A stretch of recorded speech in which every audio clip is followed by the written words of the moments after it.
En conmemoración del 47 aniversario de la segunda insurrección popular de Estelí, la Juventud Sandinista realizó noche de guitarras y fogata cultural en el Panteoncito El Carmen, lugar emblemático donde descansan héroes y mártires que ofrendaron sus vidas durante esta gesta heroica. Reviviendo la viva historia de nuestra segunda insurrección de abril, desde nuestra ciudad tres veces heroica, ciudad de Estelí.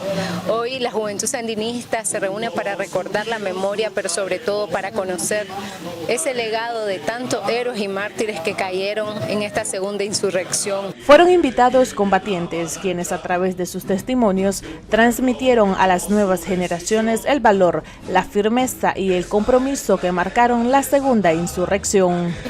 Lo primero que nosotros hicimos fue derrotar la Guardia Somocista. Pues el legado de nosotros es que quede la juventud, que son los que los relevan a nosotros. Cada llama simboliza la luz que mantiene vivo los ideales de lucha, esperanza y compromiso en el corazón de la nueva generación. Nosotros como juventud estamos dispuestos a seguir con el compromiso que ha dejado pues el legado del compañero Zorro, todos los héroes y mártires que dejaron pues para que nosotros disfrutáramos de lo que estamos disfrutando ahorita. Y estamos rindiendo homenaje a todos esos jóvenes que hace 47 años dieron su vida para que hoy vivir en una patria libre, bendita y siempre libre. A través de estos espacios se mantiene viva la historia y se reafirma la importancia de continuar construyendo un futuro basado en la memoria, identidad.